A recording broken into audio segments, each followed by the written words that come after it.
সবাই কেমন আছেন? আর একটু জোরে, আমি জানি ভীষণ গরম পড়েছে, কিন্তু আপনারা যেইভাবে একদম একসাথে একজোট হয়ে ঐক্যবদ্ধ যাকে বলে, এরকম একসাথে এসে যেভাবে এখানে আপনারা এসেছেন, আপনারা এই সভায় এসেছেন, আমার ভীষণ ভীষণ ভালো লাগছে যে আপনারা এতক্ষণ ধরে এখানে আছেন। মানে আমি বুঝতে পারছি আপনারা আপনাদের প্রার্থী গণেশ দাকে ঠিক কতটা ভালোবাসেন, তাই তো? এবার ভালো আছেন তো? আর একটু জোরে। এবার হয়েছে। গঙ্গারাম দেখা আছে? গঙ্গারাম সবাই দেখেছেন, ময়ূরপঙ্খীও দেখেছেন, রেশম ঝাঁপি দেখেছেন, দ্বিতীয় বসন্ত দেখেছেন, এবং আমার ছবিও দেখেছেন। এবছর আরো ছবি আসছে নতুন নতুন, যার জন্য এখানে আসা। এত মহিলাদের একসাথে দেখে আমার ভীষণ ভালো লাগছে। এবং আমি বলবো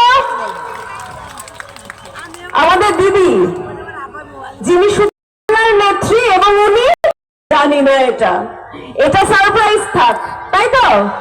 আপনাদের সবাইকে এটাই বলতে এসেছি যে 29 তারিখ সকাল সকাল সবাই এইভাবে একজোট হয়ে ভোট দিতে চলে যাবেন। এবং ভোট দেবেন কোথায়? হাঁসফুল। এবং দিদির ভীষণ কাছের, ভীষণ কাজের মানুষ এবং কাছের মানুষ।